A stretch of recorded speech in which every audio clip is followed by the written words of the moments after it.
nung hindi na tumitigil yung putukan, medyo nakakatakot na talaga na gano'n, ano? Para ka nang nasa war zone. I also just wanna express a little bit of my sentiments, no? Na I heard that there are officials, publicly elected officials, there are netizens who say na gawa-gawa lang to.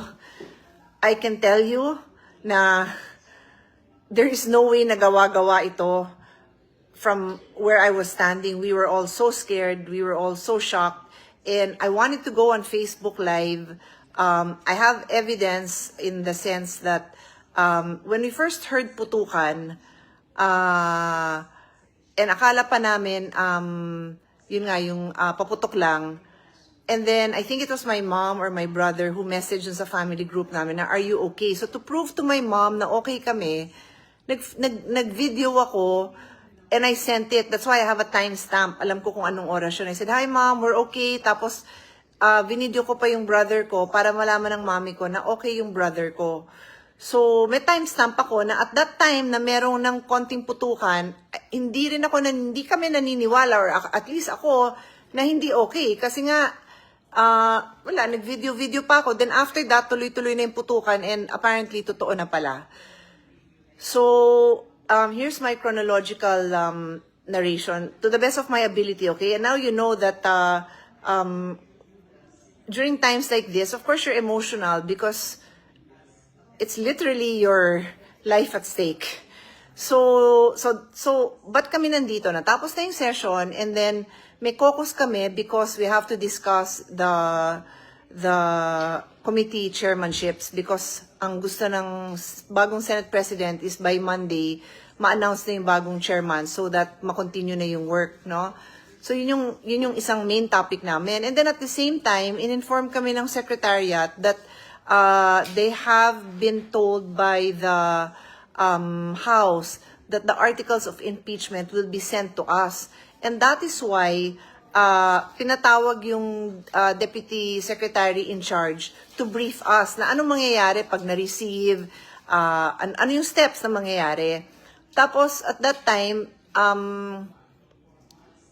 at some point there, lumabas na siya to receive the articles of impeachment kasi dumating na daw. And then, yun na, yung may mga narinig na putukan. Pero yun nga, medyo matagal din yun before we took it seriously na may nangyayari na eh. So, but yun yung topic namin, yung articles of impeachment nung nandito kami, sabay-sabay. At tapos naalala ko pa na na-establish din namin na may mga nag-uuwian na. Well, of course, gabi na rin. So, talaga namang may uuwi. Wala namang issue doon. Pero na-confirm namin na yung iba, sinabihan na umuwi na. Umuwi na kayo. Kasi parang may mangyayari. And, of course, tapos, yung DepSec namin, parang nasabihan pa niya yung mga kasama niya, hindi mo na ako pwede umuwi dahil aantayin ko yung articles of impeachment. And then, kami rin, parang, we're waiting for the articles of impeachment also. So that was really the main, and yun nga, I don't think at that point we thought it was serious na totoo yung may putukan, and then nung sunod-sunod na yung putukan, and then nag-amoy usok na, sabi ko, gosh, this is really serious. And then yung chief of staff ko, yung long-time staff ko, mga tatlo sila, they usually follow me around naman kasi minsan papatawag ko, take notes kasi ganito mangyayari, you have to do this. Nandun lang sila sa parang, what do you call it, like the outer room of my brother's office. This is not the official Senate President's office kasi 3 days pa lang Senate President si Alan. So this is his office downstairs. So sumilip ako sa labas, tapos sabi nila, pumasok ka na lang, delikado, don't go near the windows, don't go out, just stay inside. Tapos sabi ko, what's happening? Tapos ang ingay na, tapos yun nga, may mga putukan, and then parang I think they were kind of trying to barricade the doors because ang reports din, and then my brother Ren was sending me news reports kasi nga may media nga na nandyan na may mga pumapasok na daw sa Senate. May mga gustong pumasok sa Senate, dumadaan sa escape emergency exits.